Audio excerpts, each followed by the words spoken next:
Good evening, everybody. This is Chef V at Chef V Prospecting. I'm going to make a quick chicken fajita for my daughter's 14th birthday. So I got a red pepper, green pepper, 2 onions, a little bit of onion left from my guacamole video earlier. And I'm just gonna go and prep these real quick and throw them in the pan. So basically, a couple of bell peppers, they're nice, they're washed already. I'm just gonna go and fillet them down. Again, it's all subjective. You can put whatever you care to eat in these chicken fajitas, but again, generally speaking, it's no big deal. So what I have here, like I said, are red peppers. I take the pith out a little bit, it just kind of, I don't know, I guess it's just my OCD and being a chef, I just kind of like things uniform. So like that. And then I kind of keep these in julienne strips, just nice and big like that, because this is all going to cook down and and kind of permeate the flavor of the whole dish itself. So anyway,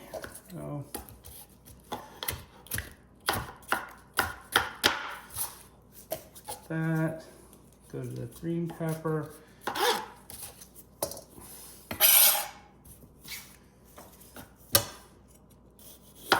Cut down on the sides. I'm kind of cutting down like this. As you can see, there's the actual, all that's left is really going to be this part. So scroll back out. Bear with me on my videography, guys. I'm not really all that good at it, but I guess they say practice makes perfect. So again, so cut it down. Especially with these green peppers, I like taking this part tends to kind of go on the bitter side. So,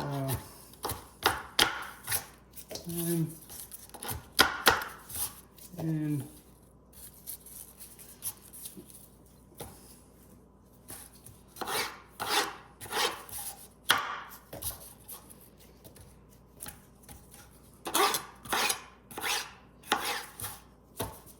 kids are at the park right now. Probably think I'm crazy for trying to shoot a video, but screw them. All right, so I got my my Spanish onions, or my sweet onions, coming down. Again, I like a lot of onion in here. Got a glove on again, because like I said, I'm a wuss. Coming down, take the skin off. This, I would suggest to wash your onions before you use them. I mean, my parents never did, but just kind of being in the industry and serving the masses, all the bacteria and stuff is on the outside. You cut through it with your knife. You're just bringing that bacteria right through the center of that onion. So anyway, preference, just technique, I guess you could say. That's done. Let's get a quick dice on these.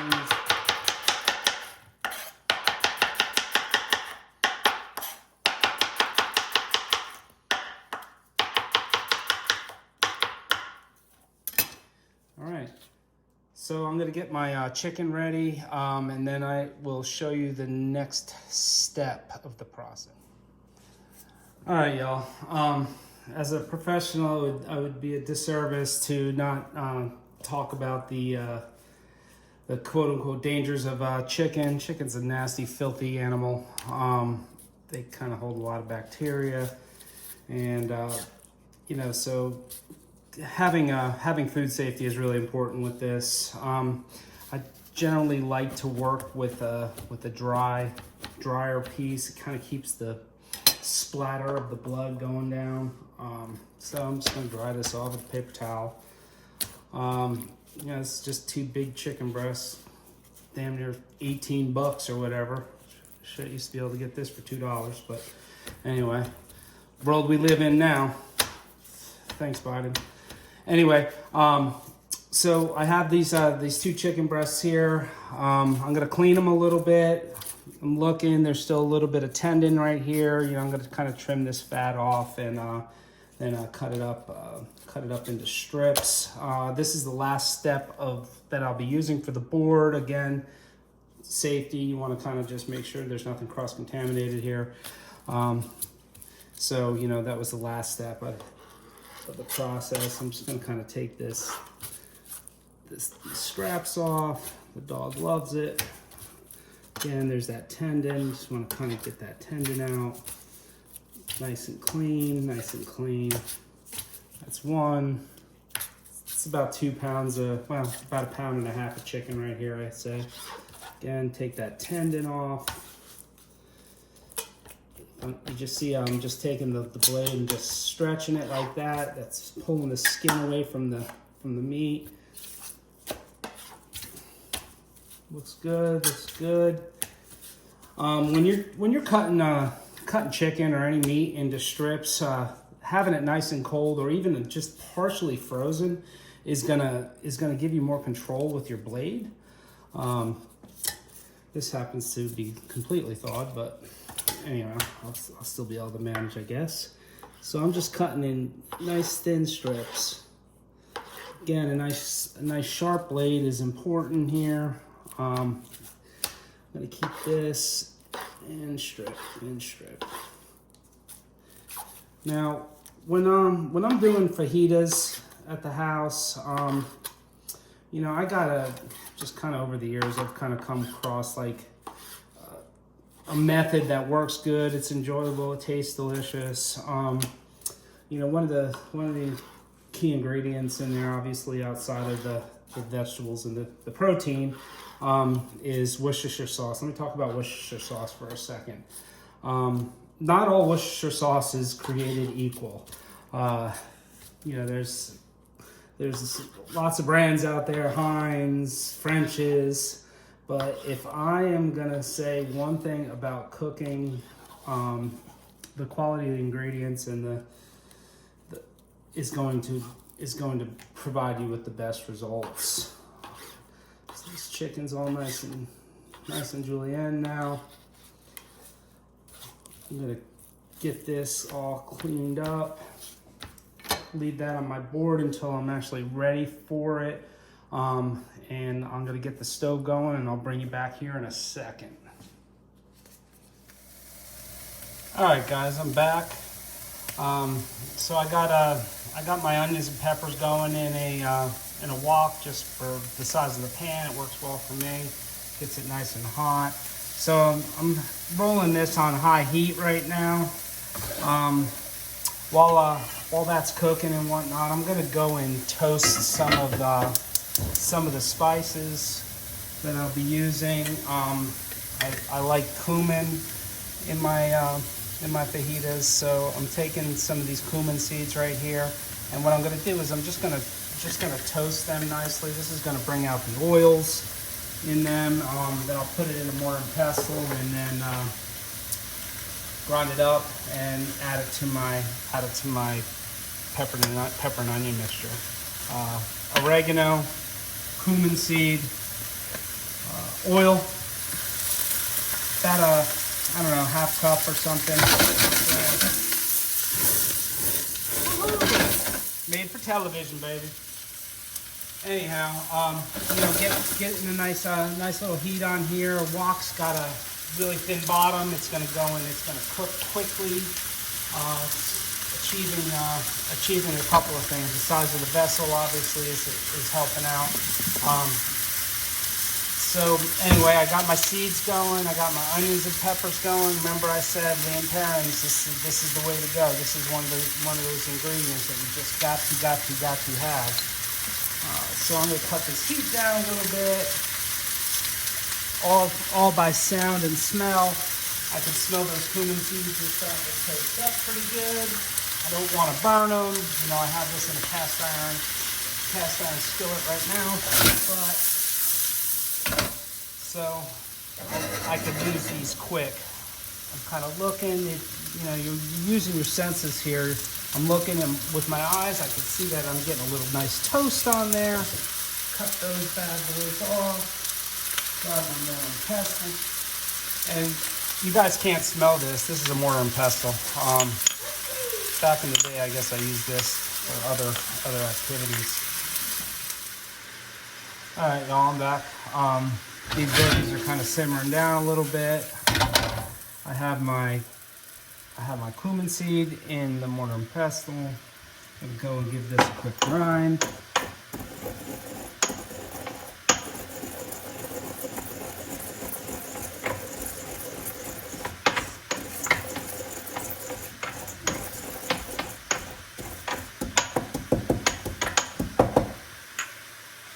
Down to here, you can see that it's an actual powder now, or coarse powder. Bring up this heat some. A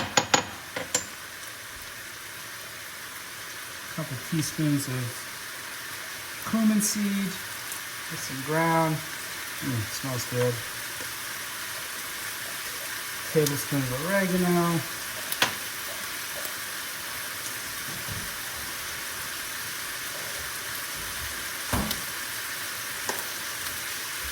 This is just a minced garlic. Probably could have used fresh garlic, but I got lazy. It's all nice, cook it down.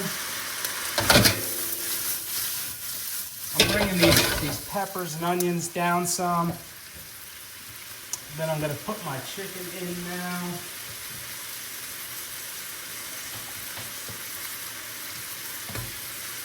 Again, safety, guys, safety. I know, not safety meetings, safety.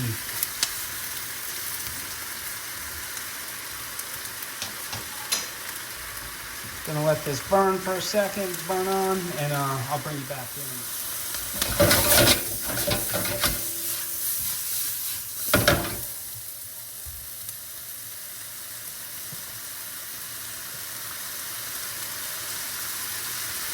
Fresh ground pepper.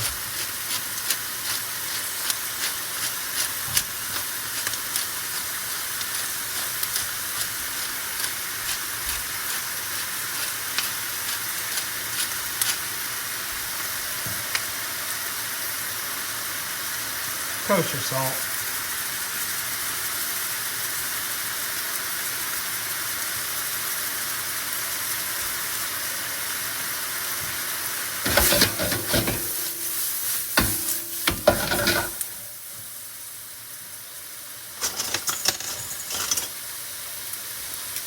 Tong to tong tong.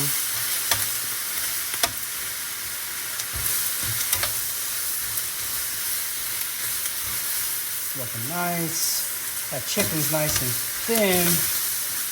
So you want to kind of find that happy medium where the chicken's cooked. The veggies are still got a little crisp to them.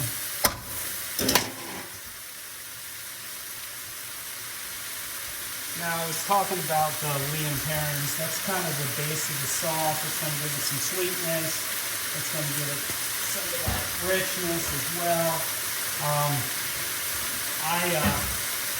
I tend to kind of go a little on the sweeter side. This is just some raw Ohio honey from my wife's cousins. They got a farm out there in Ohio, and this is kind of nice rich, flavorful honey. It's from the tulip poplar pollen. So going to give this a little bit of sweetness. We'll give it some caramelly flavors and such. Going in with my Worcestershire now. Probably in the vicinity of a 1/4 cup to a 1/2 cup.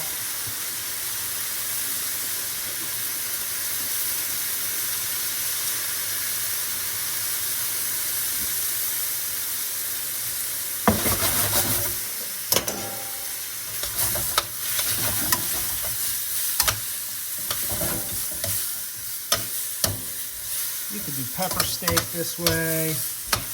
Lots of different options. Get back here.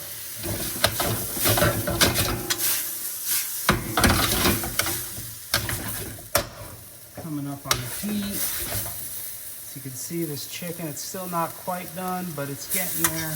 Again, you don't want to overcook it. You know, chicken breast especially, once it's overcooked, it's not, it's dry. Go a little more Worcestershire in there. Let that rock and roll. Peppers, see how they're bending a little bit. They're still got a little tooth to them. They're still al dente, I guess you could say. Again, you don't want to overcook those, but you want to cook them enough because those onions and peppers are really what's building the flavor in the sauce. You look, you see all the liquid that's down there. I added no liquid to that outside of the Worcestershire sauce. That's all the juices coming off of the meat and the peppers and the onions. This is about done. I will let this simmer for maybe another minute. I'll check one of the bigger pieces of chicken, just make sure that they're completely cooked. And then we'll serve them up here in a little bit. Be right back. And back. Little dog treats right here. Cook up those little chicken scraps. Got some rice going here, some veggies. One of my daughter's girlfriends is vegan. So, as a chef that loves the little, there you go, veggie fajitas. I'll bring you back and show you right before I eat. Chicken fajitas a la Chef V Prospecting. Oh, hey guys, dinner is ready. Got the guacamole that you saw from a previous video, my tortillas, shredded cheese, sour cream, veggie fajitas. Those actually look pretty tasty. Chips, lettuce, the fajitas from earlier, yellow rice, some lime, and some refried black beans. Make me a fatty fajita real quick. And I'm going to eat. And you guys are gonna sub, like, and share with your friends. I'm gonna do one flour and one corn. Sour cream, cheese, meat, and peppers and onions.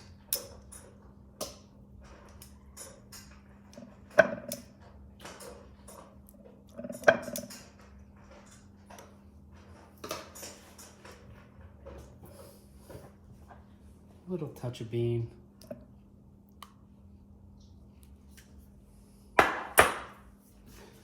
Lettuce. Just gotta eat your veggies. Hunk of guac. Looking awesome.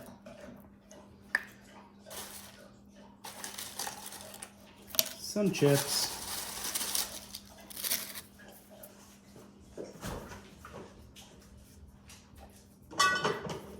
And hopefully Benzo's hot sauce will be ready soon, but I like a little bit of heat. Hope you enjoy, guys. Again, if you need a recipe, just hit me up in my description. My email address is there, and I'd be happy to share.